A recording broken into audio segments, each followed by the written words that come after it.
तो दोस्तों स्वागत है आपका आज के वीडियो में। आज के हमारे वीडियो का टॉपिक रहेगा subject verb agreement. Subject verb agreement एक ऐसा टॉपिक है जो ना केवल आपकी स्कूलिंग एग्ज़ाम बल्कि ये कॉम्पिटिटिव एग्ज़ाम का भी महत्वपूर्ण चैप्टर होता है। इसका जो प्रश्न होते हैं वो स्कूलिंग लेवल से लेके कॉम्पिटिटिव एग्ज़ाम की SSC, railway, banking, TT exams या अन्य स्टेट एग्ज़ाम में होते हैं। चलिए शुरू करते हैं। इसमें हम देखेंगे कि अगर सब्जेक्ट के रूप में हमारा कोई सब्जेक्ट है तो हेल्पिंग वर्ब का कौन सी हेल्पिंग वर्ब का प्रयोग किया जाएगा और कौन सी मेन वर्ब का प्रयोग किया जाएगा। चूँकि मेन वर्ब का प्रयोग जो इस्तेमाल होगा वो तो केवल ऐसे दो ही सेंटेंस हैं जिनमें मेन वर्ब केवल आती है प्रेजेंट इंडेफिनिट और पास्ट इंडेफिनिट। पहला, अगर हमारा जो सब्जेक्ट है वो आई हो तो आई के हिसाब से अगर हमें हेल्पिंग वर्ब का इस्तेमाल करना हो तो आप हेल्पिंग वर्ब का इस्तेमाल करेंगे प्रेजेंट इंडेफिनिट में जो डू होता है वो। प्रेजेंट कॉन्टीन्यूअस की हेल्पिंग वर्ब जो होती है एम, वो इस्तेमाल करेंगे आप इसके साथ। उसके बाद कॉन्टीन्यूअस में एम हुआ। अगर परफेक्ट में आप इस्तेमाल करते हैं तो परफेक्ट की जो हेल्पिंग वर्ब हैव है वो आई के साथ इस्तेमाल की जाएगी। पास्ट में पहुँचे तो पास्ट इंडेफिनिट की जो ओनली वन हेल्पिंग वर्ब है डिड, उसका इस्तेमाल करते हैं आई के साथ। अब पास्ट कॉन्टीन्यूअस की जो हेल्पिंग वर्ब है वॉज, वो इसके साथ प्रयोग की जाती है। और उसके बाद जो परफेक्ट की ओनली वन हेल्पिंग वर्ब है हैड का इस्तेमाल आई के साथ किया जाएगा। फ्यूचर की बात करें तो फ्यूचर की जो हेल्पिंग वर्ब होती है आपकी शैल, वो आई के साथ इस्तेमाल किया जाएगा। यानी कि अगर आपका सब्जेक्ट आई है तो आप helping verb do, am, have, did, was, had और शैल का इस्तेमाल कर सकते हैं। ये हेल्पिंग वर्ब है। हेल्पिंग वर्ब के हिसाब से ही मेन वर्ब का प्रयोग किया जाता है, तो जो इन हेल्पिंग वर्ब के हिसाब से मेन वर्ब होगी उनका हम प्रयोग करेंगे। अब आगे हम देखते हैं कि यदि हमें आई के साथ मेन वर्ब का प्रयोग करना हो तो मेन वर्ब यानी बिना हेल्पिंग वर्ब के ऐसे दो ही सेंटेंस हैं जो डायरेक्टली मेन वर्ब आ सकती है आई के साथ। तो इसमें मेन वर्ब आपकी रहेगी वर्ब की फर्स्ट फॉर्म में, यानी कि वर्ब की फर्स्ट फॉर्म जो होती है वो प्लूरल वर्ब कहलाती है, तो ये रहेगी। और इसके साथ ही अगर आपको पास्ट इंडेफिनिट में यूज करना है आई के साथ मेन वर्ब तो वो रहेगी वर्ब की सेकेंड फॉर्म में, क्योंकि पास्ट इंडेफिनिट की जो मेन वर्ब होती है बिना हेल्पिंग वर्ब के साथ तो वो होती है वर्ब की सेकेंड फॉर्म में, तो ये आपका इस्तेमाल किया जाएगा। तो गाइस दूसरा जो सब्जेक्ट है हमारा वो वी है। चलिए देखते हैं वी के साथ कौन सी हेल्पिंग वर्ब का इस्तेमाल किया जाएगा। तो प्रेजेंट इंडेफिनिट में जो हेल्पिंग वर्ब डू होती है वो आप इस्तेमाल करेंगे इसके साथ। कॉन्टीन्यूअस में आगे बढ़ें तो आर जो हेल्पिंग वर्ब होती है इसका इस्तेमाल करना है। उसके बाद परफेक्ट का जो हैव हेल्पिंग वर्ब होती है उसका इस्तेमाल करना है। पास्ट इंडेफिनिट की हेल्पिंग वर्ब डिड सभी के साथ इस्तेमाल होती है, तो इसके साथ भी इस्तेमाल होगी। उसके बाद आप बढ़िए कॉन्टीन्यूअस में पास्ट का, तो उसकी जो हेल्पिंग वर्ब होती है वर, इसके साथ इस्तेमाल होगी। पास्ट परफेक्ट की हेल्पिंग वर्ब है हैड, जो सभी के साथ इस्तेमाल होती है, वो भी के साथ इस्तेमाल होगी। फ्यूचर की जो हेल्पिंग वर्ब है शैल, साथ मॉडल वर्ब भी है ये, इसका इस्तेमाल आप बी के साथ कर सकते हैं। अब बढ़ते हैं कि वी के साथ हम प्रेजेंट इंडेफिनिट में जब आपको केवल मेन वर्ब प्रयोग करना हो तो वो जाएगी वर्ब की फर्स्ट फॉर्म, और अगर पास्ट में करना है तो वर्ब की सेकेंड फॉर्म का यूज करते हैं। अब देखते हैं तीसरा सब्जेक्ट, यानी कि आपका सब्जेक्ट यानी यू रहे प्रोनाउन के रूप में, हेल्पिंग वर्ब और मेन वर्ब में क्या इस्तेमाल करेंगे। तो अगर आपका सब्जेक्ट यू है तो आपको हेल्पिंग वर्ब के रूप में प्रेजेंट इंडेफिनिट में डू करना है, प्रेजेंट कॉन्टीन्यूअस में आर करना है, प्रेजेंट परफेक्ट में हैव करना है, और पास्ट इंडेफिनिट में केवल एक ही हेल्पिंग वर्ब है डिड, सभी के साथ प्रयोग होगी। उसके बाद अगर हम पास्ट कॉन्टीन्यूअस की बात करते हैं तो पास्ट कॉन्टीन्यूअस में यू के साथ वर का इस्तेमाल किया जाता है। इसके अलावा पास्ट परफेक्ट की जो हेल्पिंग वर्ब केवल एक हैड, इसका प्रयोग किया जाएगा। एवं जो फ्यूचर की हेल्पिंग वर्ब विल होती है वो यू के साथ इस्तेमाल की जाएगी। और अगर हम बात करें मेन वर्ब की, तो अगर आप प्रेजेंट इंडेफिनिट के अफर्मेटिव में इस्तेमाल करते हैं इसे, तो ये वर्ब की फर्स्ट फॉर्म लेगा सब्जेक्ट। और अगर पास्ट में आप इस्तेमाल करते हैं तो इसमें वर्ब की सेकेंड फॉर्म, जो कि पास्ट इंडेफिनिट के अफर्मेटिव में इस्तेमाल होता है, वो इस तरह से होगा। चौथा सब्जेक्ट है आपका दे। अगर आपका सब्जेक्ट दे होता है तो आप इसके साथ जो हेल्पिंग वर्ब इस्तेमाल करेंगे वो प्रेजेंट इंडेफिनिट का डू, कॉन्टिन्यूस का आर, परफेक्ट का हैव इस्तेमाल करेंगे।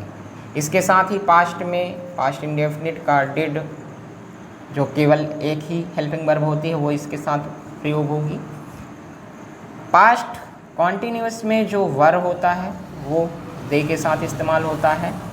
और हैड जो ओनली वन हेल्पिंग वर्ब है परफेक्ट, पास्ट परफेक्ट की, वो इस्तेमाल होगी। और अगर आप फ्यूचर में चलते हैं तो दे के साथ विल का इस्तेमाल किया जाता है।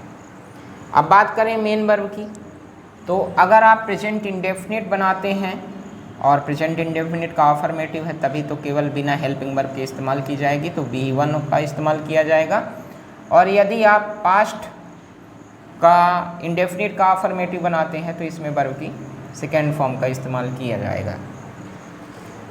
नेक्स्ट जो हमारा सब्जेक्ट है पांचवा, वो है ही। अगर आपका सब्जेक्ट ही है तो उसके साथ आपकी जो हेल्पिंग वर्ब प्रयोग होगी वो होगी प्रेजेंट इंडेफिनिट की does helping verb, present continuous की is helping verb, present perfect की हैज़ हेल्पिंग वर्ब। और आगे बढ़ते हैं तो पास्ट इंडेफिनिट की डिड हेल्पिंग वर्ब सभी के साथ इस्तेमाल की जाती है। पास्ट कॉन्टिन्यूअस का जो हेल्पिंग वर्ब वॉज होता है वो इस्तेमाल की जाएगी। पास्ट परफेक्ट की एक ही हेल्पिंग वर्ब है हैड, वो सभी के साथ इस्तेमाल होती है, तो इसके साथ भी यही इस्तेमाल होगी। एवं इसके अलावा जो फ्यूचर की विल होती है वो आप इसके साथ इस्तेमाल करेंगे। तो अगर ही आपका सब्जेक्ट है तो helping verb does, is, has, did, was, had और विल का इस्तेमाल किया जाएगा। यदि आपको बिना हेल्पिंग वर्ब के केवल मेन वर्ब इस्तेमाल करनी है तो दो ही ऐसे सेंटेंस हैं, मैं कई बार बता चुका हूँ। एक तो है आपका प्रेजेंट इंडेफिनिट का अफर्मेटिव, जिसमें आपको वर्ब का फिफ्थ फॉर्म यानी कि वर्ब में यस या ईएस वाली वर्ब का इस्तेमाल करना है आपको, अगर प्रेजेंट इंडेफिनिट में आप ही सब्जेक्ट के रूप में इस्तेमाल करते हैं। और अगर आप पास्ट इंडेफिनिट में अफर्मेटिव में इस्तेमाल करना चाहते हैं तो ये तो वर्ब की सेकेंड फॉर्म का ही इस्तेमाल किया जाता है। तो अगर सब्जेक्ट में आपका ही है तो जो आपकी मेन वर्ब रहेगी वो वर्ब की यस या ईएस फॉर्म में रहेगी, यानी कि वर्ब की फिफ्थ फॉर्म में रहेगी। अगला सब्जेक्ट जो है हमारा वो है शी। अगर आपका सब्जेक्ट सी है तो आपको हेल्पिंग वर्ब के रूप में प्रेजेंट इंडेफिनिट में डज लगाना है, प्रेजेंट कॉन्टिन्यूअस में इज़ लगाना है, प्रेजेंट परफेक्ट में हैज़ लगाना है, पास्ट इंडेफिनिट में डिड लगाना है, पास्ट कॉन्टिन्यूअस में वॉज लगाना है, पास्ट परफेक्ट में हैड लगाना है और फ्यूचर में आपको इसके साथ विल लगाना है, ये आपको ध्यान रखना है। और अगर हम मेन वर्ब की बात करें तो प्रेजेंट इंडेफिनिट में आपको मेन वर्ब इसके साथ लगेगी बिना हेल्पिंग वर्ब के, वो रहेगी वर्ब की फिफ्थ फॉर्म, जैसा हमने ही के साथ बताया था, अर्थात वर्ब में यस या ईएस वाली वर्ब रहेगी। और पास्ट इंडेफिनिट के अफर्मेटिव में वर्ब की सेकेंड फॉर्म का इस्तेमाल किया जाएगा। चलिए अब आगे बढ़ते हैं। अगला जो हमारा सब्जेक्ट है वो इट है।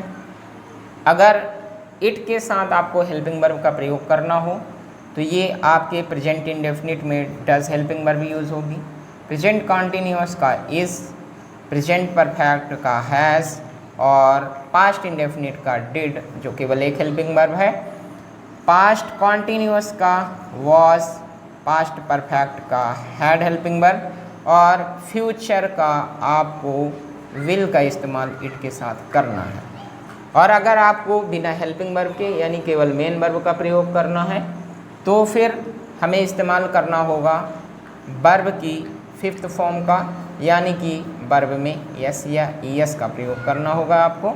और वहीं आपको अगर पास्ट इंडेफिनिट के ऑफर्मेटिव में प्रयोग करना हो तो फिर वर्ब की सेकेंड फॉर्म का प्रयोग किया जाएगा। 8वां सब्जेक्ट जो है हमारा, यदि आप का सब्जेक्ट कोई नेम हो, नेम यानी किसी भी व्यक्ति का नाम है, अगर किसी भी व्यक्ति का नाम आता है तो फिर उसके हिसाब से आपको हेल्पिंग वर्ब प्रेजेंट इंडेफिनिट में डज करना है, प्रेजेंट कॉन्टिन्यूअस में इज करना है, प्रेजेंट परफेक्ट में हैज़ करना है, और पास्ट इंडेफिनिट की हेल्पिंग वर्ब डिड करना है, पास्ट कॉन्टिन्यूअस की हेल्पिंग वर्ब वॉज करना है, और पास्ट परफेक्ट की हेल्पिंग वर्ब हैड करना है, और फ्यूचर की हेल्पिंग वर्ब विल का इस्तेमाल करना है आपको। इसके अलावा यदि किसी नाम के साथ आपको प्रेजेंट इंडेफिनिट में बिना हेल्पिंग वर्ब वाला सेंटेंस बनाना है, अर्थात आपको प्रेजेंट इंडेफिनिट का ऑफर्मेटिव बनाना है, तो आपको वर्ब की फिफ्थ फॉर्म यानी वर्ब में एस या ईएस वाली वर्ब का इस्तेमाल करना है, और पास्ट इंडेफिनिट के ऑफर्मेटिव का इस्तेमाल करना हो आपको वर्ब के रूप में नेम का, तो वर्ब की सेकेंड फॉर्म का इस्तेमाल होगा। अब गाइस ये हमने 8 सब्जेक्ट देख लिए हैं।